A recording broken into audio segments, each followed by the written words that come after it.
आप सभी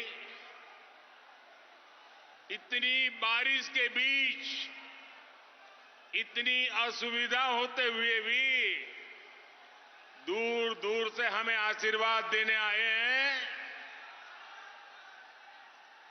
और कई साथी तो शायद सुबह सुबह घर से निकले होंगे। ये जो प्यार, ये जो स्नेह छत्तीसगढ़ के हर कोने में मुझे मिलता है, मेरे लिए ये बहुत बड़ा आशीर्वाद है, आपकी सेवा करने की शक्ति देता है। मेरे परिवारजनों, पूरे देश में आजकल उत्सव का माहौल है। आज मैं यहां छत्तीसगढ़ में भी यही भाव, यही उमंग, यही उत्साह, यही उत्सव देख रहा हूं। उत्सवों के इस मौसम में हर खुशी इस बार डबल हो गई है। इस बार भारत अपनी उपलब्धियों का उत्सव भी मना रहा है। कुछ ही दिन पहले हमारे वैज्ञानिकों ने भारत को चांद पर पहुंचा दिया।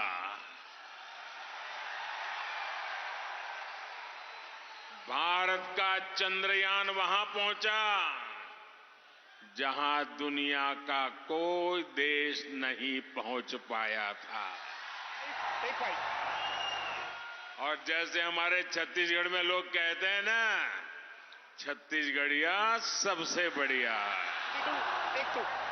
वैसे ही आज दुनिया के लोग कह रहे हैं भारत का चंद्रयान सबसे बढ़िया। साथियों, इन सफलताओं के बीच भारत ने G20 शिखर सम्मेलन का सफल आयोजन किया। सफल G20 हर देशवासी की तपस्या का परिणाम है। 140 करोड़ भारतीयों के परिश्रम का परिणाम है। G20 की एक और बहुत बड़ी विशेषता रही है, एक और बड़ी सफलता रही है। जिन छोटे छोटे देशों की आवाज वैश्विक मंचों तक नहीं पहुंच पाती थी, उनको पहली बार G20 में इतनी बड़ी भागीदारी मिली है। अपनी जड़ों से जुड़े रहने की वजह से आज भारत इतना बड़ा काम कर पाया है। जो वंचित है उसे वरीयता देना, यही आज के भारत की प्राथमिकता है। जिन गरीबों, वंचितों, दलितों, पिछड़ों, आदिवासियों की आवाज दबी हुई थी, उनके सपनों को हमने संकल्पों में बदला है। और मुझे खुशी है कि G20 को सफल बनाने में छत्तीसगढ़ की जनता की भी सीधी भागीदारी रही है। आपने नवा रायपुर में G20 की इतनी सफल बैठक कराई, आपने इतने अच्छे से मेहमानों का स्वागत किया, उनको छत्तीसगढ़ की संस्कृति, यहां के खान पान, यहां की विशेषताओं, यहां के सामर्थ्य के बारे में बताया। इससे पूरी दुनिया में छत्तीसगढ़ की चर्चा हुई है, यहां का गौरव बढ़ा है। एक समय था जब छत्तीसगढ़ की पहचान नक्सली हमलों और हिंसा से ही हुआ करती थी। भाजपा सरकार के प्रयासों के बाद आज छत्तीसगढ़ की पहचान यहां के विकास कार्यों की वजह से हो रही है। मेरे परिवारजनों, दिल्ली की भाजपा सरकार छत्तीसगढ़ के विकास के लिए कोई कोर कसर नहीं छोड़ रही है। लेकिन यहां जो कांग्रेस की सरकार है, वो विकास के काम में नहीं, बल्कि सिर्फ हवाई बातें और दावों में जुटी रहती है। छत्तीसगढ़ में बीजेपी सरकार का होने का बहुत बड़ा नुकसान जब से बीजेपी सरकार गई,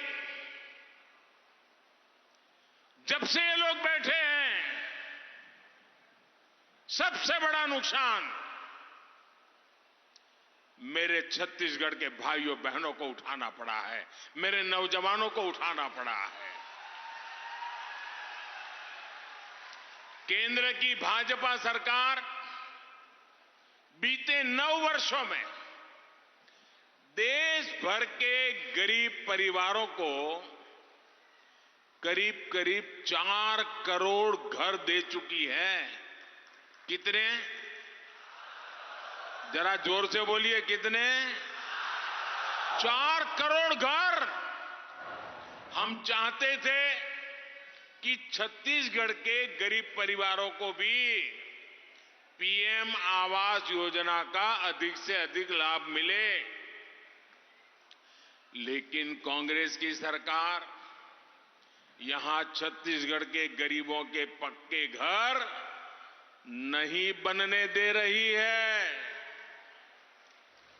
महिला कल्याण हो, पीएम स्वनिधि योजना हो, हर घर जल योजना हो, गरीब कल्याण से लेकर युवा कौशल और रोजगार की हर योजना में कांग्रेस ने, यहां की सरकार ने छत्तीसगढ़ को बहुत पीछे पहुंचा दिया है। मेरे परिवारजनों, कांग्रेस जिस तरह घोटालों की राजनीति करती है, उसमें सिर्फ उसके नेताओं की तिजोरी भरती है।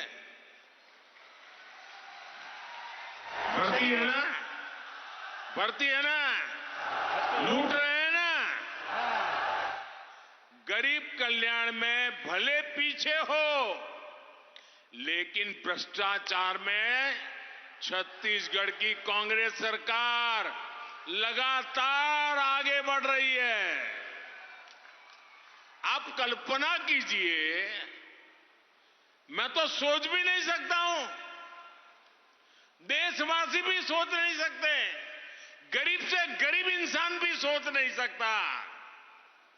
आप कल्पना करिए, अगर कोई गाय के गोबर में भी भ्रष्टाचार करे तो उसकी मानसिकता क्या होगी।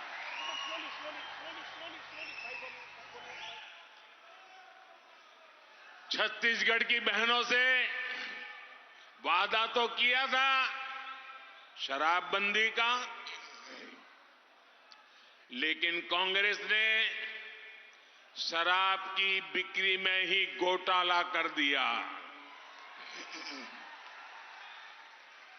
छत्तीसगढ़ खनिज संपदा से इतना समृद्ध राज्य है, केंद्र की भाजपा सरकार ने डिस्ट्रिक्ट मिनरल फंड योजना बनाई।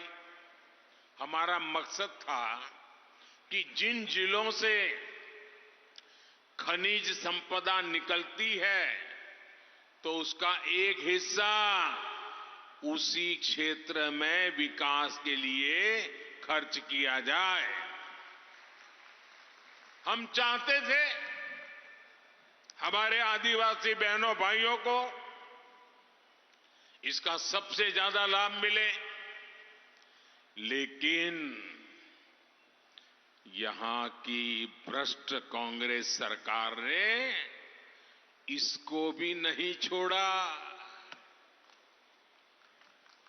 छत्तीसगढ़ की खनिज संपदा को कांग्रेस के, उनकी जो पार्टी है ना, वो कांग्रेस के एटीएम की तरह उपयोग किया जा रहा है, एटीएम की तरह।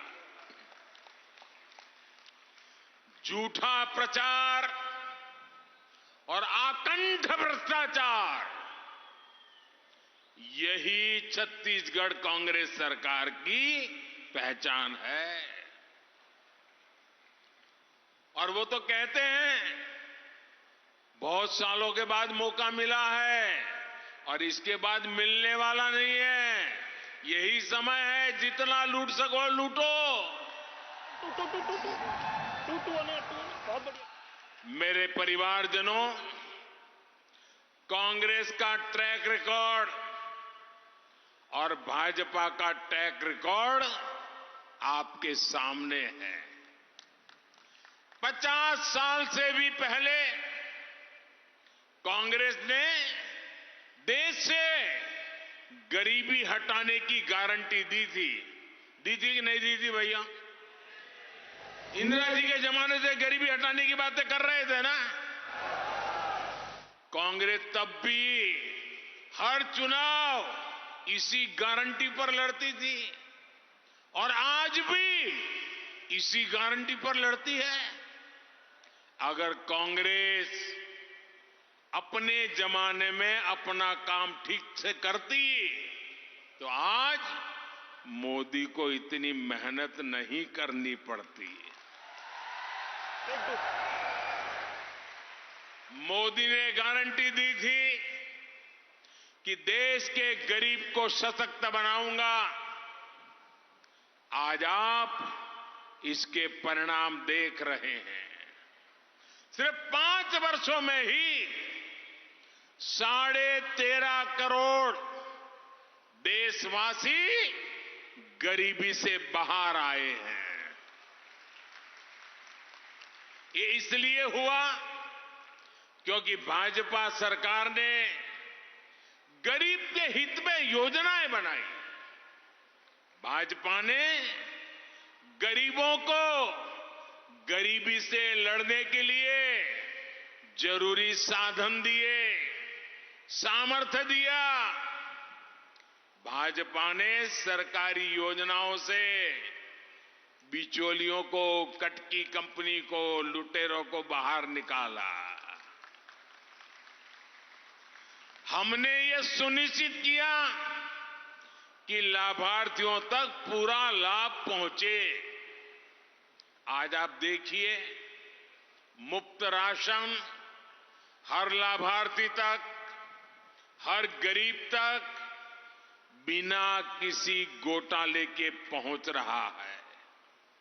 आयुष्मान भारत योजना के तहत छत्तीसगढ़ के लाखों गरीब परिवारों को मुफ्त इलाज की सुविधा मिली है। जो कभी गैस सिलेंडर की कल्पना तक नहीं कर सकते थे, उन तक गैस कनेक्शन मुफ्त में पहुंचाया है। अभी कुछ दिन पहले ही उज्ज्वला योजना के लाभार्थियों के लिए सिलेंडर 400 रुपये सस्ता किया गया है। कल ही केंद्र सरकार ने 75 लाख नए उज्ज्वला कनेक्शन देने को मंजूरी दी है।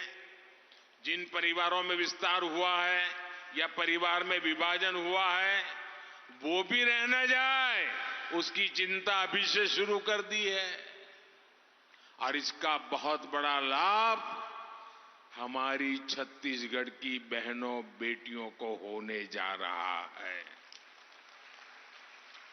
मेरे परिवारजनों, छत्तीसगढ़ में अच्छी सड़कों, अच्छी रेल व्यवस्था, बिजली, ये सारी सुविधा बहुत जरूरी है। जब दिल्ली और रायपुर दोनों जगह भाजपा सरकार होती है, तब ऐसी सुविधाएं तेजी से आखिरी गांव तक पहुंचती है, गरीब से गरीब तक पहुंचती है। आज अभी मैं सरकारी कार्यक्रम में से आ रहा हूं। उस सरकारी कार्यक्रम में मैंने जिन परियोजनाओं का लोकार्पण किया, वो सारी परियोजनाएं हमें छत्तीसगढ़ को नई ऊंचाई पर ले जाने की ताकत देती है, छत्तीसगढ़ के गरीबों का कल्याण करने की ताकत देती है। थोड़ी देर पहले जो कार्यक्रम हुआ, उसमें कुछ साथियों को सिकल सेल काउंसलिंग कार्ड भी दिए गए हैं। सिकल सेल एनीमिया एक ऐसी बीमारी है जो माता पिता से बच्चों तक जाती है। आदिवासी परिवारों में ये बहुत बड़ी चुनौती रही है। ये आदिवासी युवाओं के स्वास्थ्य और स्वाभाविक विकास को प्रभावित करता है। इसलिए भाजपा सरकार ने पहली बार इससे मुक्ति के लिए, सिकल सेल से मुक्ति के लिए मेरे आदिवासी भाइयों बहनों बच्चों को मदद करने के लिए एक राष्ट्रीय अभियान शुरू किया है। इसके तहत आने वाले 3 वर्षों में 7 करोड़ साथियों की जांच की जाएगी। हमने संकल्प लिया है कि आदिवासी माताओं बहनों बच्चों को सिकल सेल की इस बीमारी से मुक्ति दिला करके ही रहेंगे। मेरे परिवारजनों, भाजपा की प्राथमिकता छोटे किसान है, आदिवासी किसान है। भाजपा का निरंतर प्रयास है कि छोटे किसानों की उपज और वनोपज उसको महत्व मिले, उन्हें अधिक से अधिक दाम मिले। अभी दिल्ली में G20 के लिए जो मेहमान आए थे, उनको हमारी राष्ट्रपति आदरणीय द्रौपदी मुर्मू जी ने एक भोज दिया था। दुनिया के बड़े बड़े नेता भोजन के लिए पधारे थे और हमारे राष्ट्रपति जी ने उनको क्या खिलाया? कोदो, कुटकी, रागी। हम जो अपने परिवारों में खाते हैं, जिसे मोटा अनाज कहते हैं, जिसको आजकल हम श्री अन्न कहते हैं, और जो हमारे छोटे छोटे किसान छोटी छोटी जमीन के टुकड़ों पर उगाते हैं, जो मेरे आदिवासी भाई बहन उगाते हैं, हमने इन मोटे अनाजों से बड़े बड़े नेताओं का स्वागत किया है। भारत का श्री अन्न आपके खेतों में उगने वाला श्री अन्न विश्व की पोषण और पौष्टिक सुरक्षा का ब्रांड बने, ये मोदी का मिशन है। हमारे आदिवासी बहन भाई जंगल से जो उत्पाद इकट्ठा करते हैं, ऐसे उत्पादों के बेहतर दाम देने के लिए भी भाजपा प्रतिबद्ध है। इसलिए बीते 9 वर्षों में दर्जनों वन उपजों को समर्थन मूल्य के दायरे में लाया गया है। जो सैकड़ों वनधन केंद्र बनाए गए हैं, इससे भी इन वन उत्पादकों की अधिक कीमत मिलनी तय हुई है।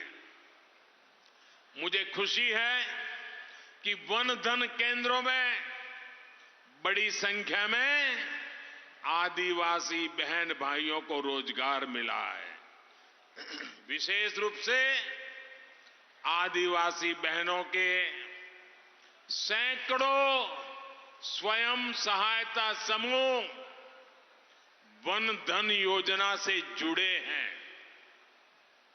मेरे परिवारजनों, छत्तीसगढ़ की ये भूमि भगवान श्री राम का ननिहाल है।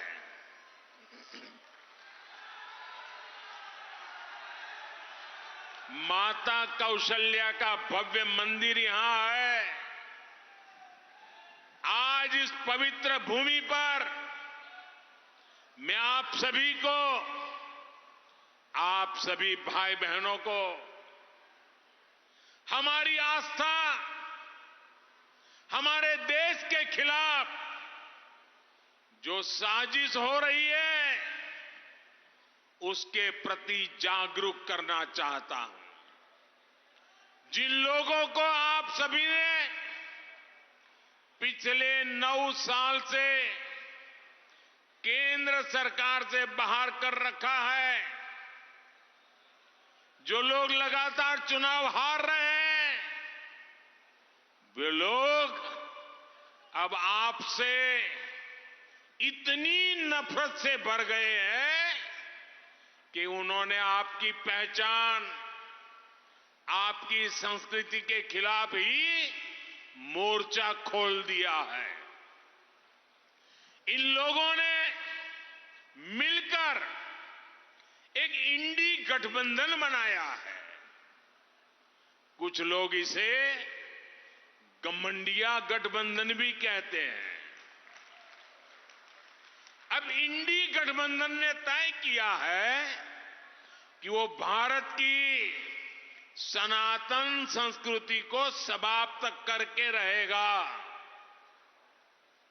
यानी जो संस्कृति हजारों साल से भारत को एक किए हुए है, सत्ता के लालच में ये लोग अब उसे तोड़ना चाहते हैं। सनातन संस्कृति वो है जिसमें भगवान राम सबरी को मां कहकर उनके जूठे बैरों को खाने का आनंद लेते हैं।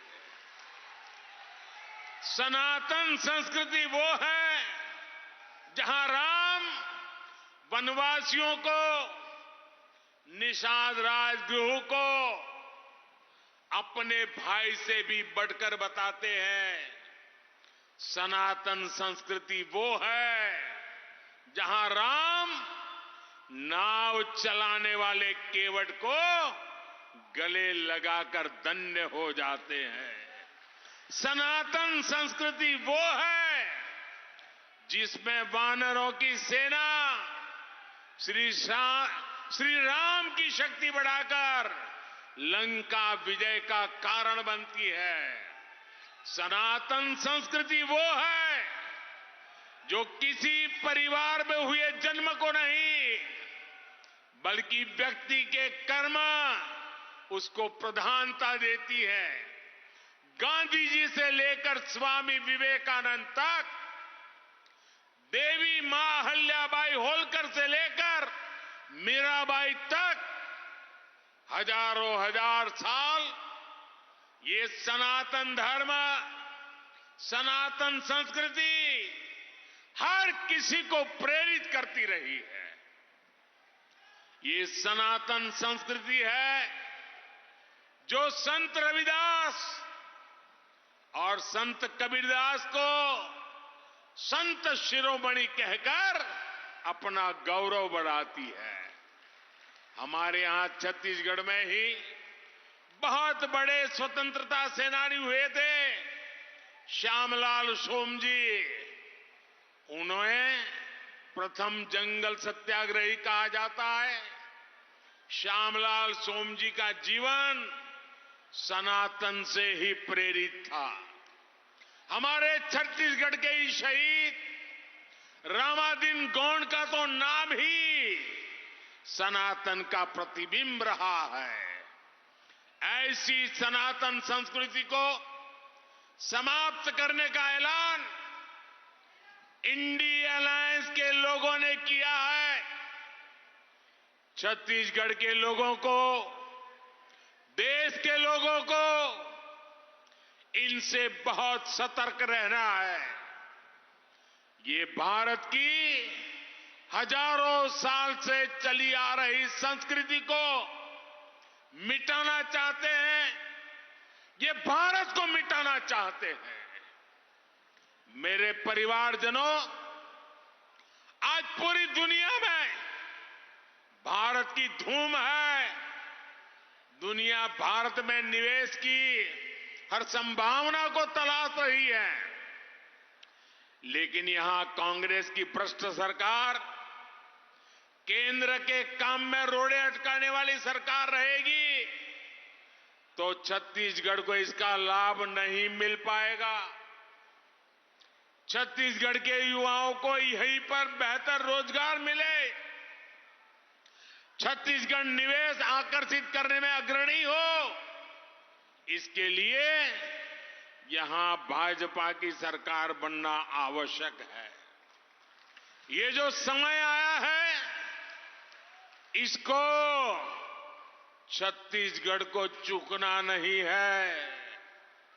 छत्तीसगढ़ को अटल जी ने जिस भाव के साथ बनाया है, अब मोदी को उसी भाव के साथ विकसित छत्तीसगढ़ बनाने का अवसर देना ही ये आप लोगों से मैं प्रार्थना करता हूं।